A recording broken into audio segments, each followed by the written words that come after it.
కర్నూలు జిల్లా రాజకీయాల్లో కీలక పాత్ర పోషించిన నంద్యాల ఎమ్మెల్యే భూమా నాగిరెడ్డి తీవ్ర అస్వస్థతతో కన్నుమూశారు. వైద్యులు ఆయన్ను బ్రతికించేందుకు ఎంత ప్రయత్నించినా ఫలితం లేకుండా పోయింది. భూమా భౌతికాయాన్ని నంద్యాల నుంచి ఆళ్లగడ్డకు తరలించిన కుటుంబ సభ్యులు రేపు అంత్యక్రియలు నిర్వహించనున్నట్లు ప్రకటించారు.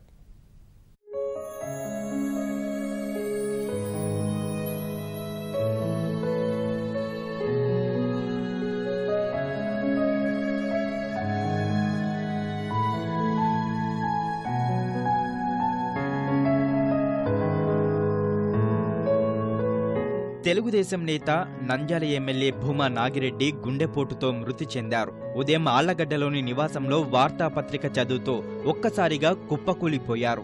వెంటనే ఆయన్ను కుటుంబ సభ్యులు స్థానిక ఆసుపత్రికి తరలించారు. అప్పటికే ఆయన పరిస్థితి విషమంగా ఉండడం వల్ల ప్రముఖ వైద్యులు ప్రాథమిక చికిత్స చేశారు. గుండె కొట్టుకోవడం ఆగిపోవడంతో సిపిఆర్ చికిత్స చేశారు. కృత్రిమ శ్వాస అందిస్తూ మెరుగైన వైద్యం కోసం హుటాహుటిన అక్కడి నుంచి నంద్యాలలోని సురక్ష ఆసుపత్రికి తరలించారు.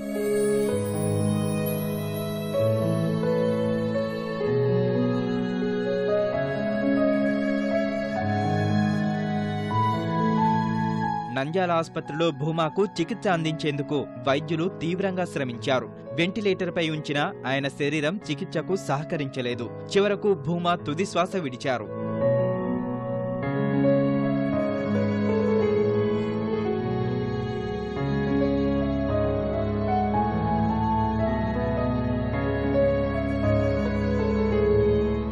హాస్పిటల్లో డాక్టర్లు ఎంత ప్రయత్నం చేసినా నాగిరెడ్డి గారిని ఎక్కించుకోలేకపోయినా నిజంగా మంచి నాయకుని వెళ్తున్నా. నేను కార్యకర్తలకు నాయకులకు అందరూ కూడా సమ్మేళనం పాటించండి.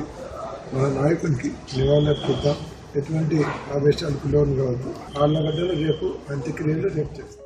భూమాకు చికిత్స అందిస్తున్న సమయంలో ఆయన పెద్ద కుమార్తె ఆళ్లగడ్డ ఎమ్మెల్యే అఖిలప్రియ, రెండో కుమార్తె నాగమౌనిక ఆసుపత్రిలోనే ఉన్నారు. భూమా ఆరోగ్య పరిస్థితిపై ముఖ్యమంత్రి చంద్రబాబు నాయుడు వీరికి ఫోన్ చేసి ఆరా తీశారు.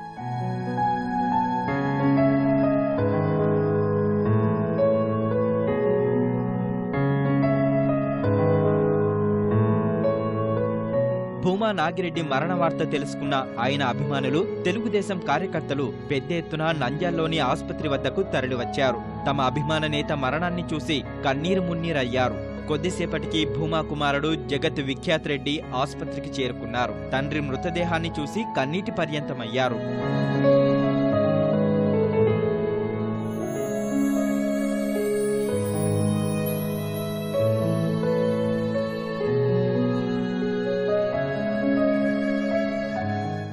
ఇది ఒక సడన్ ఇన్సిడెంట్, హార్ట్ అటాక్ వచ్చి మేము హైదరాబాద్లో ఉన్నాము.